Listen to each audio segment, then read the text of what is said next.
Hola, ¿qué tal? Soy el pastor Eduardo Lara de la Iglesia Nueva Esperanza aquí en Creswell, Oregon, y me gustaría invitarte a tener un tiempo especial de adoración, tiempo para conectarte con Dios.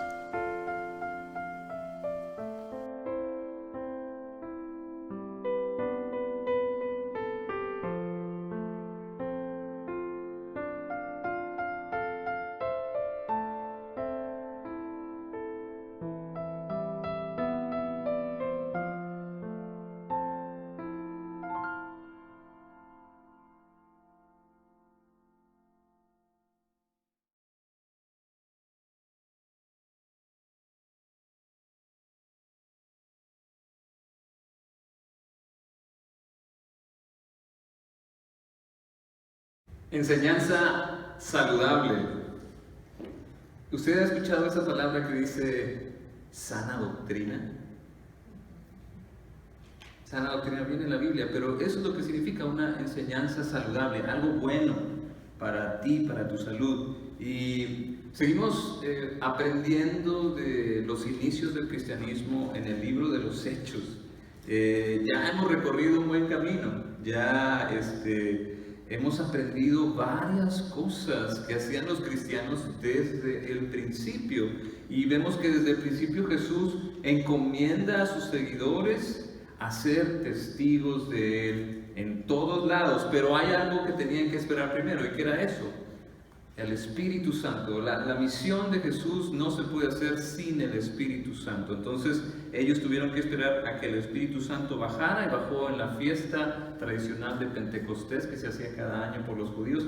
Ahí es cuando viene el Espíritu Santo sobre los que estaban orando y empezaron a hablar en otras lenguas, y la gente se dio cuenta de que era algo diferente y lo interpretaron de distintas maneras. Pedro les dijo, no, lo que está pasando es que el Espíritu de Dios se ha derramado ahora sobre su pueblo. Y hemos visto varias enseñanzas a través del libro de los Hechos, del inicio del cristianismo, de qué fue lo que pasó después de que Jesús estuvo con sus discípulos, murió, resucitó, y luego fue ascendido al cielo otra vez.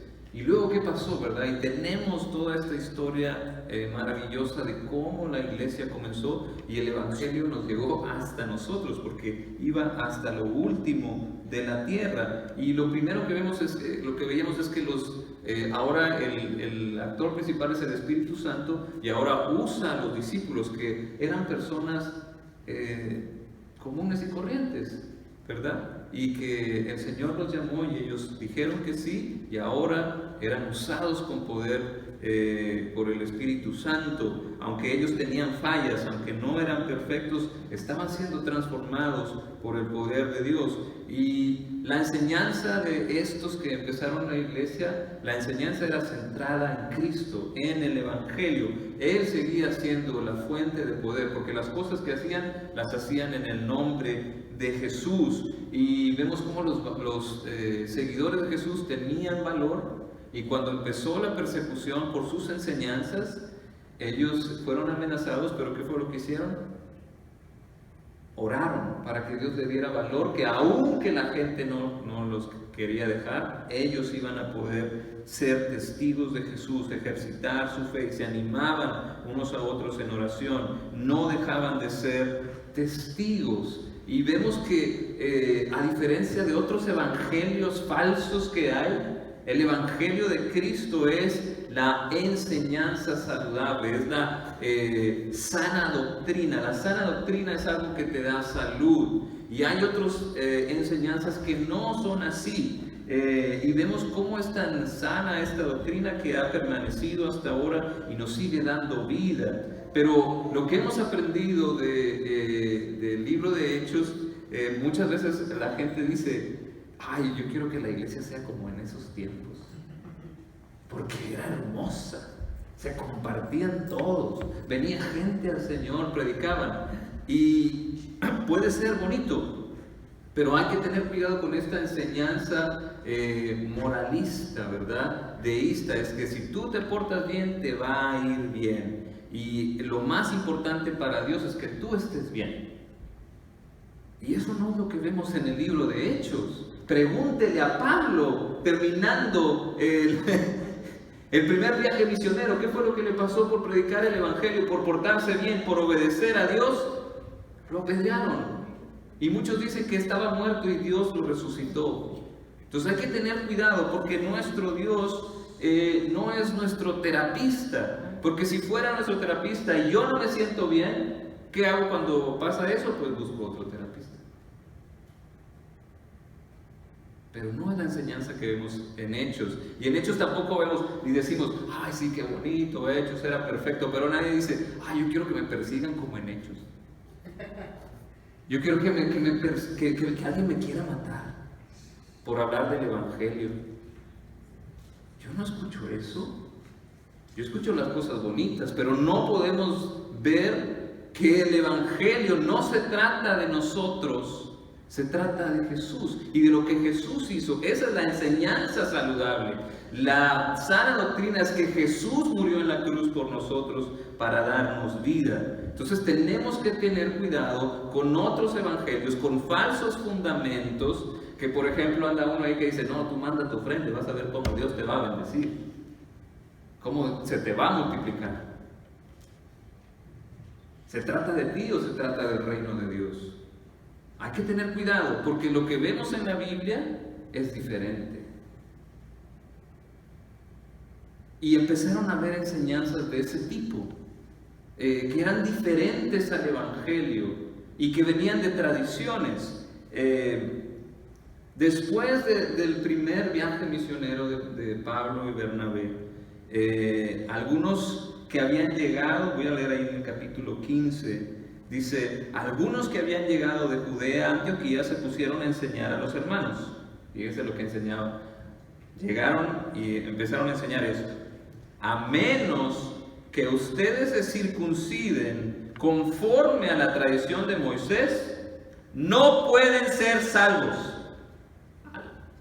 Esto provocó un altercado y un serio debate de Pablo y Bernabé con ellos. Entonces se decidió que Pablo y Bernabé y algunos de otros creyentes subieran a Jerusalén para tratar este asunto con los apóstoles y los ancianos. Enviados por la iglesia, al pasar por Fenicia y Samaria, contaron cómo se habían convertido los gentiles. Estas noticias llenaron de alegría a todos los creyentes. Al llegar a Jerusalén, fueron muy bien recibidos tanto por la iglesia, por los apóstoles y los ancianos, a quienes informaron de todo lo que Dios había hecho por medio de ellos. Me voy a enfocar en esto que es esta enseñanza que llegó a la iglesia, ¿verdad? Hay que entender de dónde viene esta enseñanza, que estos hermanos que llegaron decían, a menos que ustedes se circunciden conforme a la tradición de Moisés, no pueden ser salvos. ¿De dónde viene eso? ¿De dónde lo sacaron ellos? ¿Cuál es la tradición de Moisés? Voy a leer Génesis, el capítulo 17, para que vean qué es lo que estaba pasando. Estamos hablando de los tiempos de Abraham. Nos vamos hasta Génesis 17. Decía, cuando Abraham tenía 99 años, 99, el Señor se le apareció y le dijo, yo soy el Dios Todopoderoso, vive en mi presencia y sé intachable. Así confirmaré mi pacto contigo y multiplicaré tu descendencia en gran manera. Al oír que Dios le hablaba, Abraham cayó rostro en tierra y Dios continuó, este es el pacto que establezco contigo. Tú serás el padre de una multitud de naciones. Ya no te llamarás Abraham, sino que de ahora en adelante tu nombre será Abraham, porque te he confirmado como padre de multitud de naciones. Te haré tan fecundo que de ti saldrán reyes y naciones. Estableceré mi pacto contigo y con tu descendencia como pacto perpetuo para todas las generaciones. Yo seré tu Dios y el Dios de tus descendientes. A ti y a tu descendencia les daré en posesión perpetua toda la tierra de Canaán, desde ahora donde ahora andan peregrinando, y yo seré su Dios. Dios también le dijo a Abraham, cumple con mi pacto, tú y toda tu descendencia por todas las generaciones, y este es el pacto que establezco contigo y con tu descendencia, que todos deban de cumplir. Todos los varones Todos los varones de cada generación deberán de ser circuncidados a los 8 días de nacidos, tanto los niños nacidos en casa como los que hayan sido comprados con dinero a un extranjero y que por lo tanto no sean de la estirpe de ustedes. Todos sin excepción, tanto el nacido en casa como el que haya sido comprado por dinero, deberá ser circuncidado. De esta manera mi pacto quedará como una marca indeleble en la carne de ustedes, como un pacto perpetuo. Pero el varón incircunciso, el que no se le haya cortado la carne del prepucio, será eliminado de su pueblo por quebrantar mi pacto. Esta enseñanza, los hermanos no podían conciliarla con el cristianismo. ¿Cómo se iba a seguir cumpliendo ese pacto? ¿Cómo podría seguir siendo la gente parte del pueblo si no hacía la circuncisión? Y luego, no solo lo dijo Abraham, sino que también estaba la ley de Moisés. En Éxodo 12:48 dice: a todo extranjero que viva entre ustedes y quiera celebrar la Pascua del Señor, deberá primero circuncidar a todos los varones de su familia. Solo entonces podrá participar de la Pascua como si fuera nativo del país. Ningún incircunciso podrá participar de ella. Esto estaba confundiendo a los cristianos que no tenían el trasfondo judío, que no eran judíos y se habían acercado a Cristo. El punto era grave porque estos hermanos se sentían con la autoridad de quitar la salvación, de negarla a los que no estuvieran circuncidados basado en las Escrituras. Y parece un punto razonable, porque pues está en la Biblia y es un mandato de Dios. Y sí es razonable si Cristo no hubiera venido. Pero Cristo vino e hizo un nuevo pacto. Ahora la Pascua, el pesaje, cuando salieron de Egipto, ahora ya tenía un significado diferente gracias al sacrificio de Cristo. Hay un nuevo pacto, hay ahora el Evangelio, la sangre de Jesús que celebramos en la Santa Cena. Dice Jesús, después de que tomó la copa, dio gracias y se las ofreció diciéndoles: beban de ella todos, esto es mi sangre del nuevo pacto que es derramada por muchos para el perdón de pecados.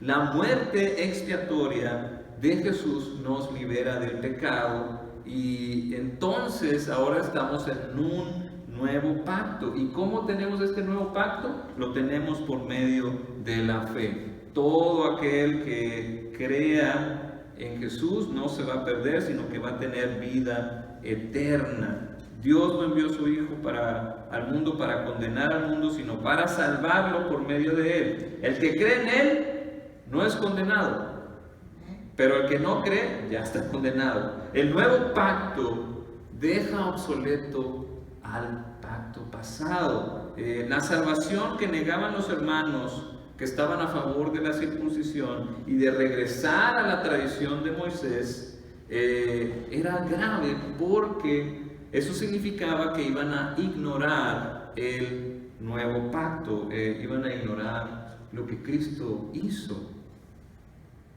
¿Se dan la cuenta de la gravedad? O sea, el sacrificio de Jesús, no, eso no importa. Lo que importa es que sea circuncidado. Si el primer pacto, esto lo podemos ver si usted lee la carta de Hebreos, la carta de los Hebreos, dice ahí: si el primer pacto hubiera sido perfecto, no habría lugar para un segundo pacto.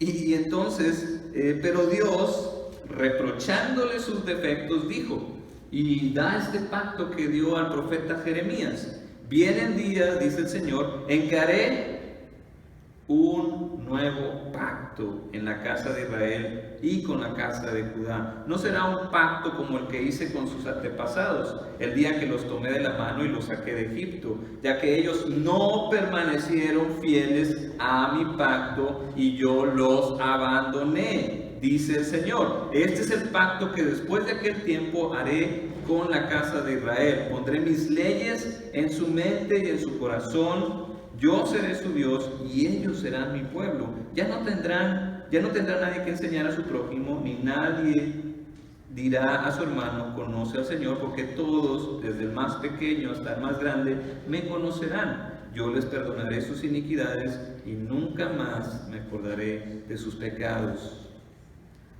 Dice el autor de Hebreos, al llamar nuevo a ese pacto, ha declarado obsoleto al anterior, y lo que se vuelve obsoleto y envejece ya está por desaparecer. Ese es uno de los argumentos del autor de Hebreos. Y por otra parte, la ley anterior queda anulada por ser inútil e ineficaz, dice, ya que no perfeccionó nada. Y por la otra, se introduce una esperanza mejor mediante la cual nos acercamos a Dios. Y ya no fue sin juramento. Los otros sacerdotes que trabajaban en el templo, dice, llegaron a hacerlo sin juramento, mientras que hablando de nuestro sumo sacerdote que es Cristo, llegó a hacerlo con el juramento de aquel que le dijo, el Señor ha jurado y no cambiará de parecer, tú eres sacerdote para siempre. Por tanto, Jesús ha llegado a ser el que garantiza un pacto superior. Ahora bien, como aquellos sacerdotes la muerte les impedía seguir ejerciendo sus funciones sacerdotales, ha habido muchos de ellos, pero como Jesús permanece para siempre, su sacerdocio es imperecedero. Si tenemos como sacerdote a Jesús, siempre va a ser nuestro sacerdote, dice. Pero por eso también puede salvar por completo a los que por medio de él se acercan a Dios, ya que vive para siempre para interceder por ellos. Nos convenía tener un sumo sacerdote así, santo, irreprochable, puro, apartado de los pecadores y exaltado por sobre los cielos. A diferencia de los otros sumos sacerdotes, él no tiene que ofrecer sacrificios día tras día, primero por sus pecados y luego por los del pueblo, porque él ofreció el sacrificio una sola vez y para siempre cuando se ofreció a sí mismo. De hecho, la ley designa como sumos sacerdotes a hombres débiles, pero el juramento posterior a la ley designa al Hijo, quien ha sido hecho perfecto para siempre. O sea, tenemos a Jesús que es nuestro sacerdote y el sacrificio se hizo una vez y para siempre. Ya no tenemos que ir al templo de Jerusalén cada vez que pequemos. O sea, no, eso ya se acabó en Cristo. ¿Y cómo lo podemos hacer? Bueno, dicen las Escrituras, la ley era una sombra de los bienes venideros y no la presencia misma de estas realidades. Por eso nunca puede, mediante los mismos sacrificios que se ofrecen sin cesar, año tras año, hacer perfectos a los que lo adoran. Por eso dice, es que esta ley no nos ayudó. No hizo lo que queríamos que hiciera. La gente se seguía separando de Dios. La gente seguía desobedeciendo. De otra manera, no habrían dejado ya de hacerse sacrificios. Pregunta el autor de Hebreos. Si eso era lo que nos iba a transformar la ley, ¿por qué cada año seguimos otra vez? Entonces, tenemos que tener cuidado con las enseñanzas que hay, porque la única enseñanza buena y saludable es el Evangelio. Y por eso nosotros, los bautistas, los cristianos, cuando leemos la Biblia, nuestro principio de interpretación, o sea, cómo interpretamos la Biblia, se hace por medio de la primacía del Nuevo Testamento. Es decir, leemos la Biblia pero con los lentes de que Jesús hizo un nuevo pacto. Porque si te quieres ir al Antiguo Testamento y solo ver lo que hay en el Antiguo Testamento, ignorando lo que Jesús hizo por ti en la cruz, pues entonces dices, no, sí, yo tengo que circuncidarme, yo tengo que hacer esto, yo tengo que hacer otro, porque tengo que cumplir toda la ley. ¿Me explico? Entonces, cuando usamos los lentes de la sana doctrina, de la enseñanza saludable, digo, sí, pero es que eso era una sombra. era una sombra de lo que había que venir, porque ahora la cosa está mucho mejor, el pacto es mucho mejor. Quien cree en Cristo tiene vida eterna, y no solo tiene vida eterna, ahora es hijo, coheredero con Cristo, y tiene al Espíritu Santo, que ese sí te transforma desde adentro y empiezas a cambiar desde adentro. Está mucho mejor este nuevo pacto, porque en el antiguo las cosas no cambiaron, pero ahora con Cristo las cosas cambian. Ya estamos en este nuevo pacto donde la ley ahora está en nuestra mente y en nuestro corazón, y hasta el más pequeño puede conocer al Señor. Por eso tenemos que tener cuidado cuando vienen enseñanzas de que oiga, hay que hacer esto porque aquí los judíos hacían esto. Espérenme, estamos en un nuevo pacto. Ahora este nuevo pacto es de parte de Dios. Dios ya hizo todo, y esta es la diferencia con las demás religiones. Nuestro Dios nos está buscando y nos libera. Y ahora lo que hacemos nosotros es responder a su amor. Respondemos a su amor, pero su amor ya no tenemos incondicional. Él ya murió por nosotros. Por eso cuando Jesús murió en la cruz, ¿qué dijo? Al final, consumado es. La salvación, ahí está, para todo el que la quiera tener. Pero si tú crees que te la puedes ganar con tus actos, ese no es la enseñanza saludable. Y ahí fue donde se agarró Pablo y Bernabé con estos hermanos. No, espérame. Ya, Dios ya hizo lo que tenía que hacer por ti. Ahora te toca a ti responder. Pero la salvación ya está y no la puedes negar. Porque si hacemos eso de regresar a la ley, lo único que vamos a hacer es deshonrar a Cristo. Lo que estamos diciendo, no, es que lo que hizo Cristo no es suficiente. Lo que yo tengo que hacer para ganarme la salvación es ser bueno, es seguir la ley. Esa fue la pelea, ese fue el argumento, ese fue el debate que se aventaron. ¿Tenemos que seguir la ley o no tenemos que seguir la ley? La ley la seguimos, pero por amor, en respuesta, pero no para ganarnos la salvación. Si yo digo que creo en Cristo, entonces le obedezco. Pero no es al revés, yo obedezco para tener la salvación. Es muy distinto. Por eso dice Jesús, los que no quieran, pues van a ser los más pequeños en el reino. Van a estar ahí, pero van a estar más abajito. Pero van a estar ahí.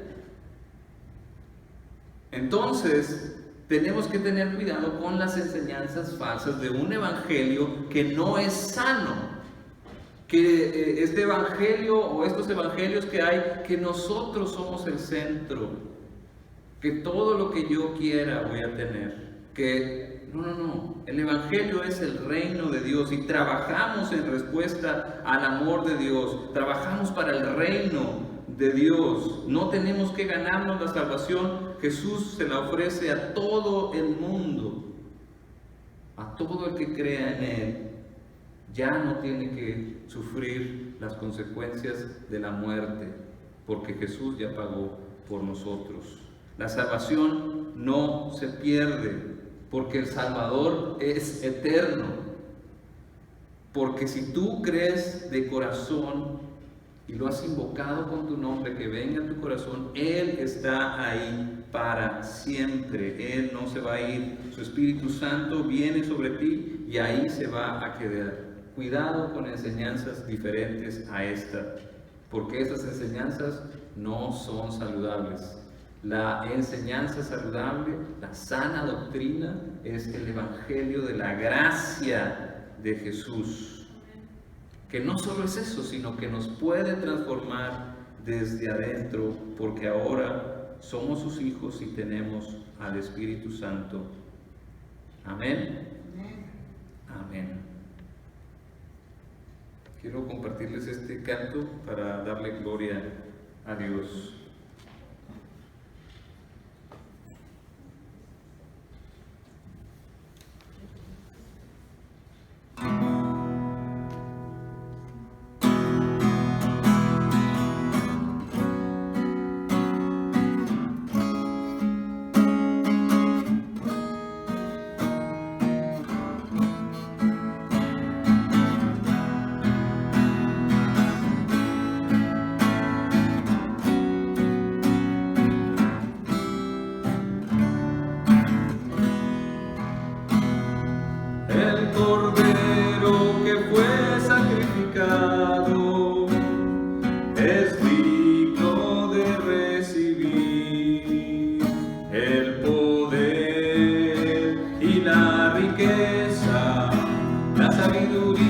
y la fuerza, el honor, la gloria y la alabanza.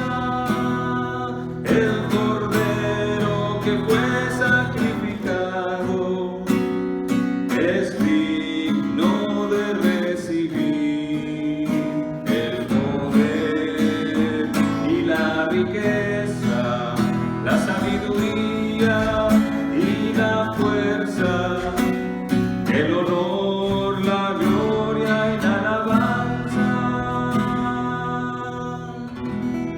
El Cordero que fue sacrificado es digno de recibir el poder y la riqueza, la sabiduría y la fuerza,